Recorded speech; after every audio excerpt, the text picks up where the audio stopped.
The Big Ten Conference presents football highlights of the 1951 season. The 1951 season got underway with the year's largest crowd of 97,239 on hand to witness the intrastate rivalry between Michigan and Michigan State. Though a full-fledged conference member, Michigan State will not play a complete Big Ten football schedule until 1953, and therefore was not eligible for the conference championship or Rose Bowl contention in 1951. But Coach Biggie Munn's Spartans were tabbed in preseason predictions as one of the nation's strongest teams, and they set out to prove it against Benny Oosterbon's Wolverines. With Michigan State leading 6-0, we pick up the game as the second half gets underway, and Jim Ellis, after fumbling the opening kickoff, picked it up and looked like he was bound for a touchdown.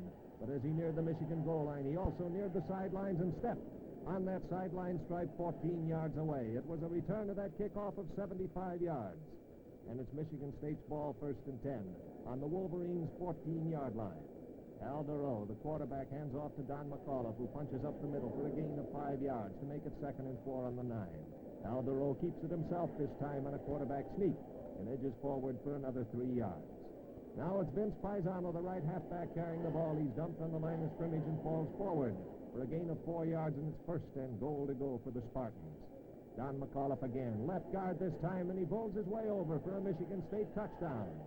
13-0 now, the Spartans lead Michigan.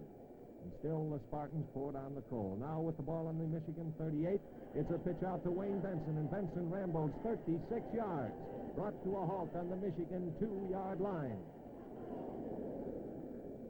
1st and goal to go again for Michigan State. This time the handoff is to Leroy Bolden, and Bolden is in there, and the Spartans have scored again. Late in the 4th quarter, Michigan State was on the march again. The Spartans have the ball on the Michigan 21-yard line as Don McAuliffe backs over right guard to pick up a 5-yard gain. That edges the ball down to the 16-yard line, and Vince Paisano takes it this time, cuts back as he crosses the line of scrimmage, and rambles for an 11-yard gain to the 5-yard line. 1st and goal to go now on the 5. Dick Pannon goes up the middle, is halted after he edges forward for 3 yards. Paisano again, and Paisano carries half of the Michigan secondary with him into the end zone, and the Spartans scored again. The final score read Michigan State 25, Michigan nothing. Title guys, and the same Saturday saw 2 of the other teams which were to be in the title picture as late as the final day meeting each other as Wisconsin met Illinois at Champaign. Both Ivy Williamson's Badgers and Ray Elliott's Illini seemed aware of the championship implications in their early season meeting, and it was a seesaw battle with the defense featured. Illinois has the ball on the Wisconsin 22-yard line. They go into their spread formation with Tommy O'Connell back to throw a forward pass. He finds a target, and it's the Argo Express, Johnny Caris. Caris almost has his jersey ripped from his back as he rolled to a halt after a gain of 8 yards. Now with the ball on the 13, Johnny Caris is taking it, backing over left guard. Teammate Mark is able to pick up only 1 yard. But it edges the ball down to the 12, and Tommy O'Connell is back deep in the Illinois spread formation once again. O'Connell looks for his mark, and again it's Johnny Caris. Caris gathers that ball in ahead of the screen that was there to protect him, and he's brought down after a gain of 6 yards. Now, Illinois is only 6 yards away from that Badger goal. Again, they're in the spread formation, but this time the ball comes to the man up close. And again, it's Johnny Caris as he swings out wide to the right. Nice block in there, cuts him down, and he goes over the end zone for a touchdown standing up. Now we go into the 4th quarter. Illinois has the ball. Engel on a quarterback keep, backs over right guard and picks up 3 yards. Now in the spread, Engel is back deep. It's going to be a forward pass. Engel almost caught behind the line of scrimmage, still hunting for a target. Gets the ball away at the last possible second. And it rebounds from one Illinois man into the arms of Woodson, who makes a spectacular diving catch to complete the pass on the Wisconsin 7-yard line. 1st and goal to go, 7 yards away. A pitch out to Pete Baccaros. The end is blocked out nicely, and Baccaros cuts inside to power his way down for a gain of 4 yards. So it's 2nd and goal to go on the 3, and Johnny Caris takes it. Again, the hole opens up, and Caris, almost standing up, is tripped up on the goal line, but goes over for the score. And Illinois defeats Wisconsin 14-10. Ohio State, highly rated in preseason calculations, opened its conference season by tying powerful Wisconsin, and then took on a surprising Indiana team, which was on the rebound from a 33-14 licking by Michigan. Indiana has the ball on the Ohio 14. Lou DiCilli back looking for a spot to throw, can't find one. Goes around wide to the left. He's hemmed in now as the Buckeye defenders close in on him, and he loses 2 yards as he's bumped out of bounds. So they have the ball now on the 13-yard line. Lou DiCilli with it again, and again he goes back to throw a forward pass. More time this time. Don Luff the target. He has it, and he's in there. Indiana has scored a touchdown and moves to the lead 6-0. The Hoosiers soon had the pressure on again. Now it's Indiana's ball on the Ohio State 49. DiCilli back to throw. Taking plenty of time. Almost runs out of protection, but gets the pass away complete to Johnny Zuger. Gain of 12 yards on that play as Zuger is stopped on the Ohio State 37-yard line. So it's 1st and 10 on the Buckeye 37. Lou DiCilli with that ball, keeping it this time, taking the lateral to throw the Buckeye defenders off balance. He goes around right end for a gain of 7 yards. And it's 2nd and 3 now on the Buckeye 30. Gene Gedman with the ball, cracking through right guard. Blasts his way through the first of the Ohio State secondary, gains 11 yards and a first down for Indiana. Now just 19 yards away from that Buckeye goal line, Lou DiCilli elects to take to the air. Back he goes, arches his southpaw forward pass to Gene Gedman in the end zone. And Indiana has scored again. They added the point, and it was 13 to Ohio State's 3. The Buckeyes having picked up a field goal. Now Ohio State has the ball. Tony Crusillo tries to pass, but again, can't get the Hoosiers out of his hair as Jerry Van Uwen gathers in that ball on a pass interception and returns it to the Ohio State 28. The next play gained 5 yards, and now it's 2nd and 5 on the Buckeye 23. DiCilli passing, complete to Don Luff, his right end. It's good for 22 yards. 1st and goal to go now on the Ohio State 6. Bobby Robertson takes that ball, blasts his way through the would-be tacklers, in there for a touchdown. In the second quarter, Indiana had the ball again, this time on their own 40-yard line. And Lou DiCilli drops back to throw a forward pass. Jerry Ellis is the target, and Ellis gathers it in to go for a gain of 23 yards to the Buckeye 37.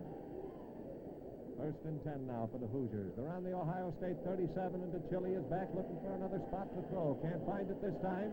He elects to run with that ball. He picks up his blockers as he swings out wide to the left and runs for a gain of 10 yards before he is shoved out of bounds.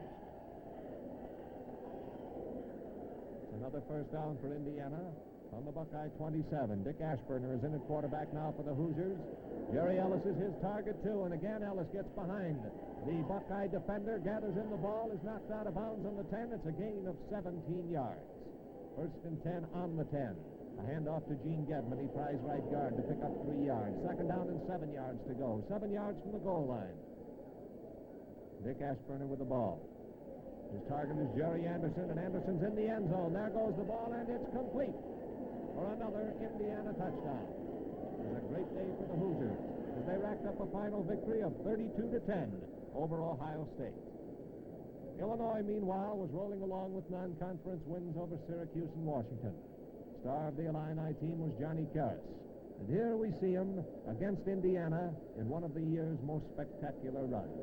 An 88-yard sprint, which set a modern conference record for a scoring play from scrimmage.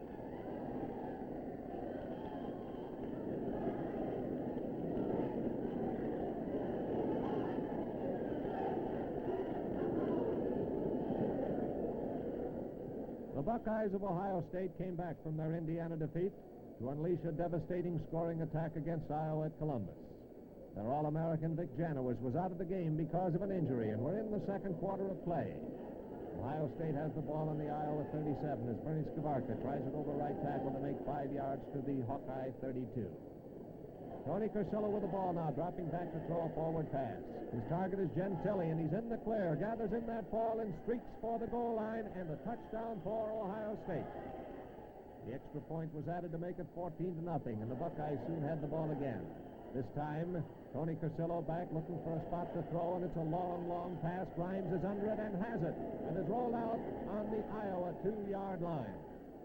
1st and goal to go on the Iowa 2. Ohio State has the ball. Crusillo on a quarterback keep. Outside right tackle is in there for another touchdown, and that ran the score to 20-0 in favor of Ohio State, and now we pick them up again. Buckeyes have the ball. They're on their own 8. A flip to Bernie Skabaka. He swings out wide around end and goes for 22 yards. After a 3-yard loss, Ohio State has the ball on their own 27. Cursillo back to throw another forward pass. Joslin is going downfield this time, and the ball finds its mark. A spectacular catch as Joslin gathers it in and goes to the Iowa 13-yard line for a 60-yard gain.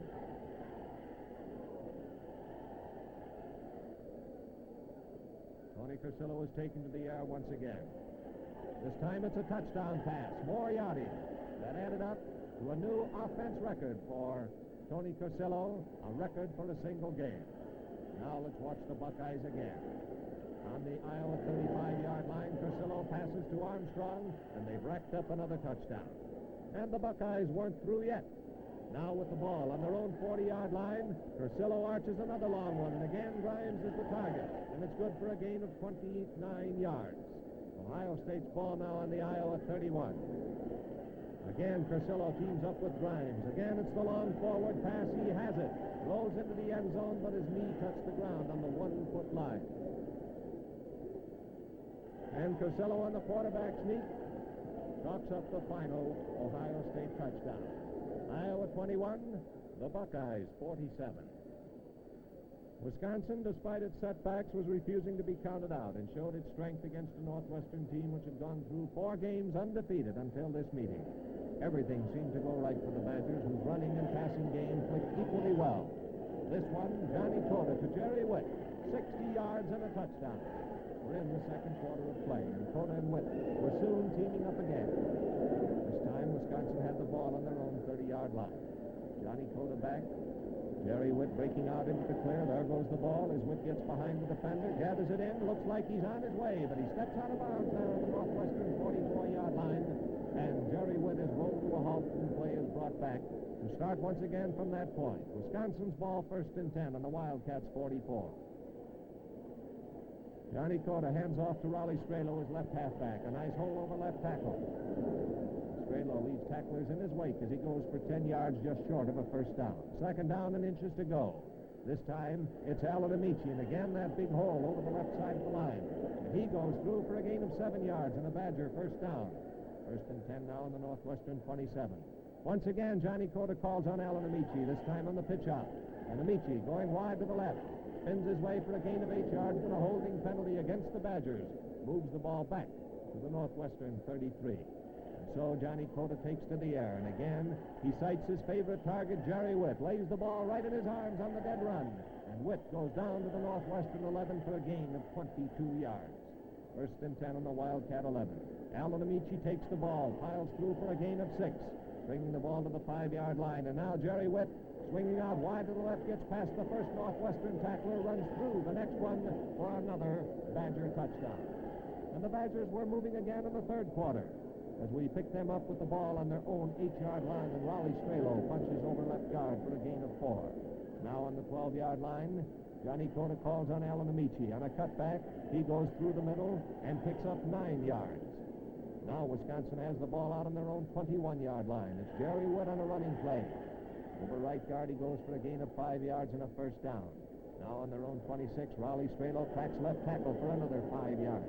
Wisconsin is turning on the power. Jerry Witt takes it. He's almost trapped at the line of scrimmage and suddenly breaks into the clear. Jerry Witt is off and running. He leaves the Northwestern defenders behind him as he goes 69 yards for Wisconsin's next touchdown. Johnny Coda adds the extra point. That was all there was to the ballgame. Johnny Coda's accurate arm and a collection of hard-running backs gave Wisconsin a landslide 41-0 victory over Northwestern. The Little Brown Jug rivalry between Michigan and Minnesota is one of the most famous in football annals and always a thriller. But few games in that great series have produced as many thrills or as spectacular a game as the 1951 game, which started off with 2 sensational touchdowns before the crowd had fully settled in their seats. Michigan's opening kickoff is taken by Ron Engel of Minnesota. He takes it on the 7-yard line, wobbles it, picks it up, and watch this boy go. Ron Engel, dashing into the clear, goes 93 yards for a gopher touchdown.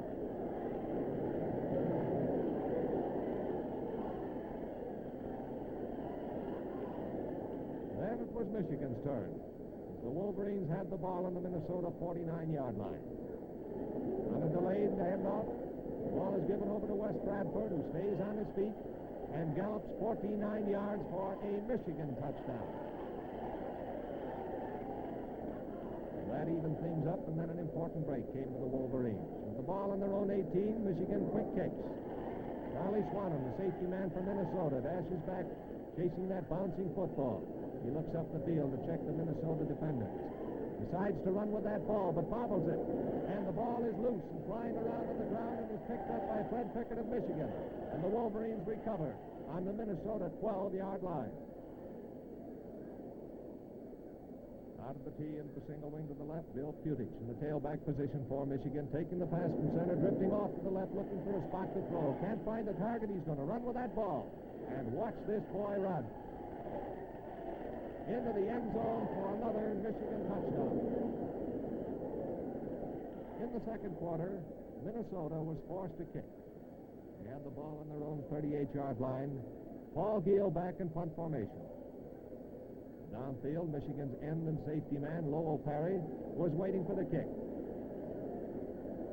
As the ball coursed through the air, Perry moved in under it, took it on the 25-yard line. Swinging out to the left, he began to outrun all that Minnesota could shoot at him. And he broke into the clear to gallop on his way for a 75-yard touchdown ramble.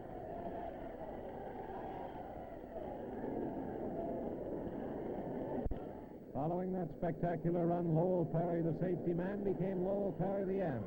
As Ted Topper pitched a forward pass, Lowell Perry gathered it in. The play started on Michigan's 29-yard line, and before it was over, Lowell Perry had gone 71 yards to another Michigan touchdown.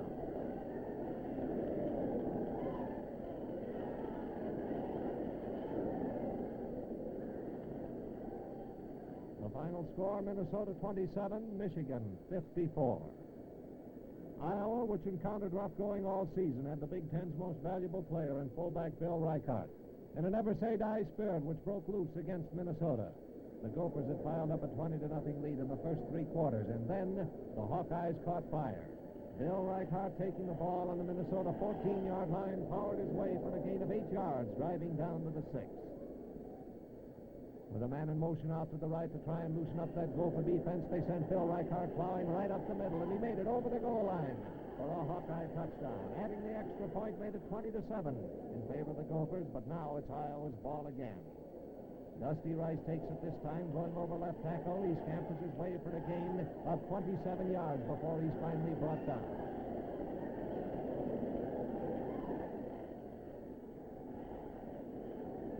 That gives Iowa a first down on the Minnesota 12-yard line, and this time they call on Wilson. Wilson, tracking over left tackle, is able to get only 2 yards on the play. But it brings the ball to the Minnesota 10. Now the Hawkeyes take to the air as Britzman drops back looking for a spot to throw. Yogi Rice is his target. There goes the ball, and in the end zone, Rice can't get that football, and it drops to the ground incomplete. Now the Hawkeyes make the left tackle eligible by pulling the end back from the line of scrimmage. And that left tackle, Johnson, grabs the ball and steps in the end zone for a touchdown for Iowa.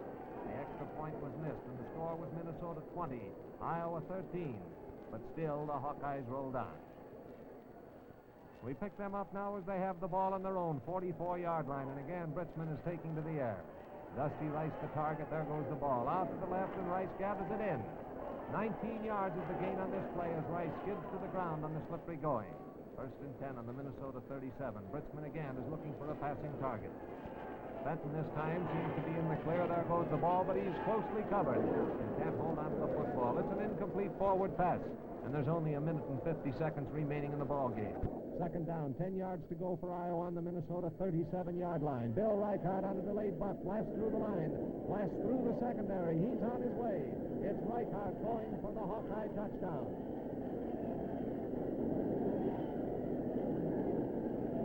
The score stands Minnesota 20, Iowa 19. The big extra point in the closing seconds of the ball game. And Bill Reichardt is called upon to do the kicking, and he does it right down the middle for the all-important extra point. They tied up the game, Minnesota 20, Iowa 20.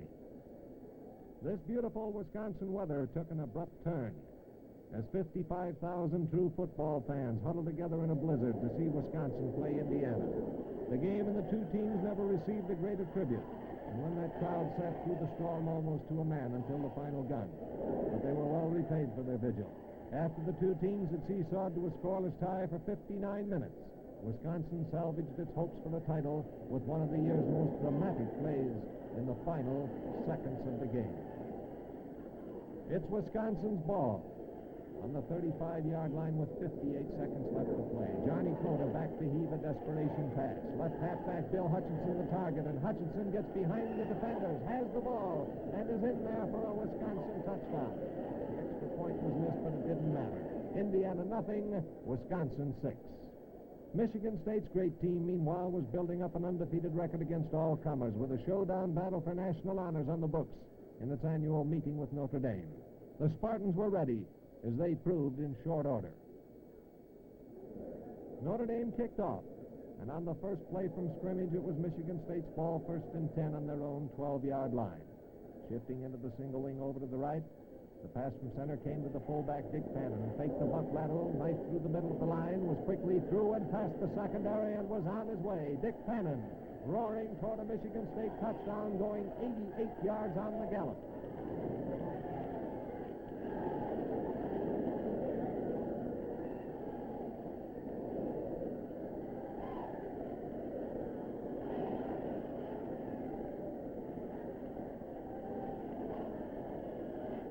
Was only the beginning. The Spartans soon had the ball again.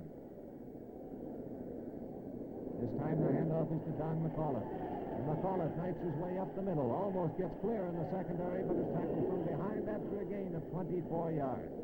Michigan State moved on with the ball, down to the Notre Dame 14-yard line. Line unbalanced to the right. Shifting out of the single wing, or out of the tee into the single wing, and Dick Pannon taking that ball and going right up the middle. It's good for a gain of 12 yards as he powers his way to the 2. Michigan State's ball now on the 2-yard line.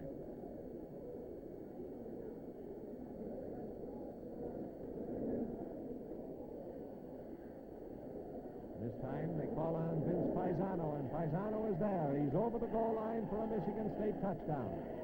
When the damage was done, it was Michigan State 35, Notre Dame nothing.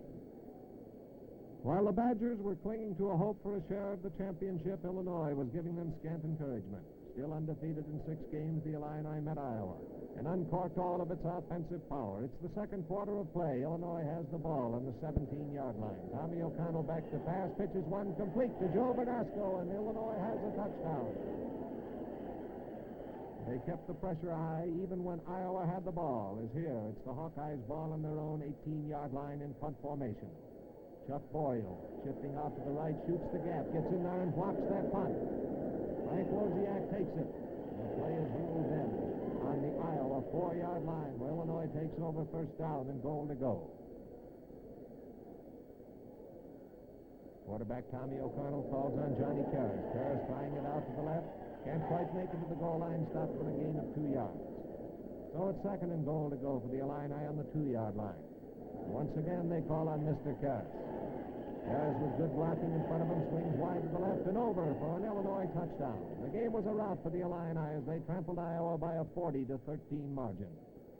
Minnesota's youthful team, promising great things for Coach Wes Fessler in 1952 and 53, had been highly impressive all season, but was without a conference win before meeting Indiana at home.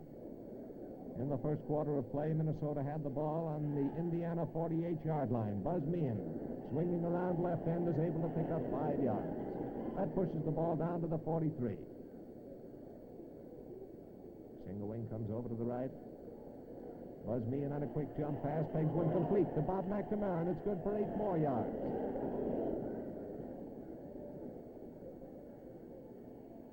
Now with the ball on the 34-yard line, operating off the buck lateral series, Swanson is back to throw a forward pass. He pegs one complete to Paul GIEL, who is run out of bounds on the Indiana 26-yard line. It's 1st and 10 for Minnesota.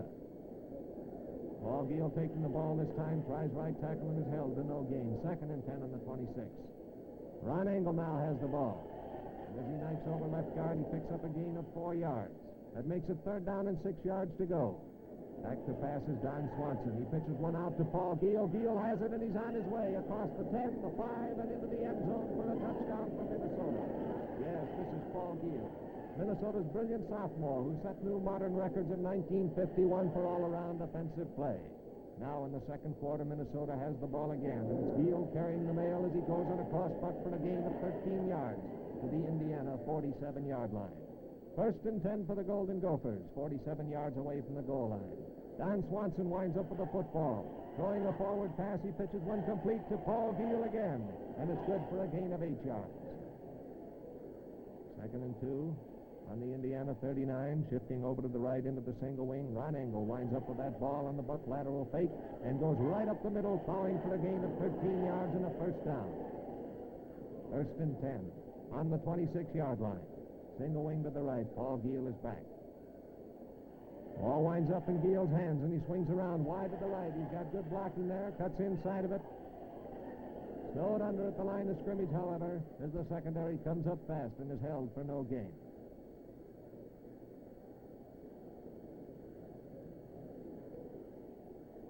Working off the buck lateral. The lateral comes back to GIEL. He's back to throw a forward pass, and it's a screen pass complete to Ron Engel. And with that screen of blockers in front of him, Ron Engel goes all the way for another Minnesota touchdown.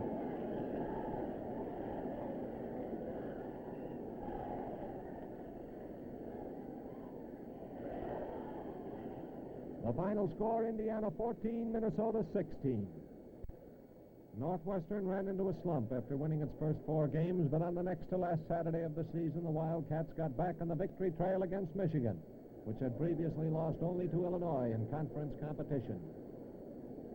Here, Northwestern has the ball on their own 28-yard line with Chuck Wren going out outside right tackle, cutting back sharply and going for a gain of 15 yards to the Wildcat 43 and a 1st down for Northwestern. 1st and 10 on their own 43-yard line. Dick Albin this time over the middle, and he's good for a gain of 5 yards. 2nd and 5 on the Northwestern 48. Hand off to Richie Athen. Athen going over right guard, finds his way in the clear as he gets through the line of scrimmage, picks up 13 yards and another Wildcat 1st down. 1st and 10 now on the Michigan 39-yard line. On a delayed buck, Walt Jones goes up the middle and again piles up a big chunk of yardage for Northwestern, this time picking up 15 yards and another 1st down. 1st and 10 now on the Michigan 24. Richie Athen taking the pitch out, cutting inside the right end. 8 more yards is added on to the Wildcat total. 2nd and 2 now on the Michigan 16-yard line. Now the Michigan defense begins to toughen. Richie Athen tries the middle, can pick up only 1 yard. That runs it to 3rd and 1 on the Michigan 15-yard line. Athen tries it through the middle again, picks up only 3 yards this time, but that's enough for a Wildcat 1st down. So it's 1st and 10 on the Michigan 12. Plays through the middle being stopped. Northwestern goes wide with a pitch out to Walt Jones. He cuts inside the left end and is brought to a halt as he gets down in the vicinity of the 8-yard line after a gain of 3 yards. This time Dick Albin takes the ball, picks up 5 yards, but Northwestern is penalized on the play. Backfield in motion, so it's 2nd and 12 on the Michigan 14. Now Albin is back to throw a forward pass.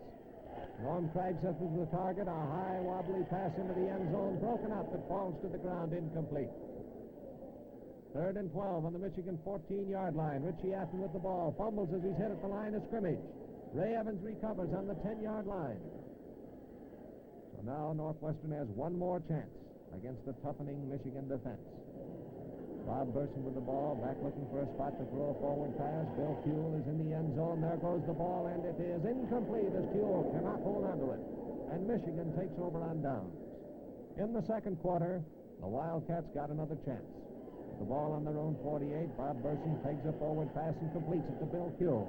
And it's good for 14 yards to the Michigan 38. 1st and 10 on the 38. Bob Burson is going to throw another one. This time Dick Albin's the target, but the pass overshoots its mark and falls to the ground, incomplete. 2nd and 10 on the 38. The ball is given to Chuck Wren on a trap play. He finds plenty of running room and goes through the middle of the line for a gain of 6 yards. Northwestern kept right on pushing. Moving down to the Michigan 18-yard line, where Chuck Wren takes over that ball, stays on his feet after being hit by one of the Michigan defenders, and rolls on into the end zone for the Wildcat touchdown. And the final score read Northwestern 6, Michigan nothing. The final and likewise kept itself in the running. But the Badgers' final game with Minnesota was noteworthy also for a clash of the season's outstanding individual stars. Paul GIEL, the Gophers' sophomore star, was in the process of setting new modern records for all-around offensive play. We watch him here as his famous number 10 goes sweeping through the Badger defense for a gain of 13 yards. But the Badgers had stars of their own. And here we see ALAN AMECHE, the Wisconsin freshman, setting a new rushing record for conference play. Here he goes 28 yards to the 1-yard line. In the next quarter, ALAN AMECHE was called upon again. He takes the ball, blasts through that defensive forward wall, streaks into the secondary, changing course neatly, and goes for a total gain of 42 yards before he's finally hauled down from behind. And Wisconsin's great quarterback, Johnny Cota, was putting the finishing touches on new passing records. And here we see him as he drops back and tosses a long arching pass to Jerry Witt, who gathers it in, and the pass and the run was good for a total of 48 yards.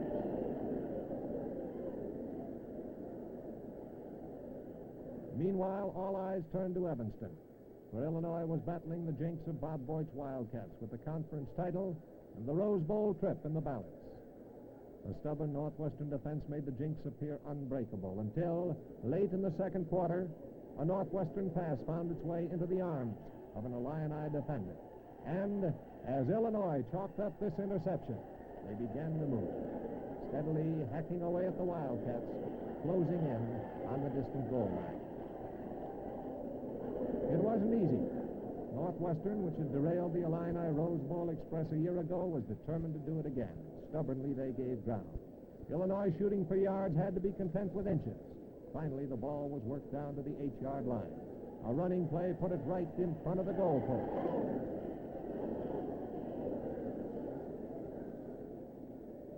And then it came. The Rose Bowl kick. Illinois called on Sam Rebecca to try a field goal. Here it is. He makes it. The only score of the game. And it's California. Here we come for the Fighting Illini, worthy champions of another hard-fought Big Ten season. This is Jack Crees speaking.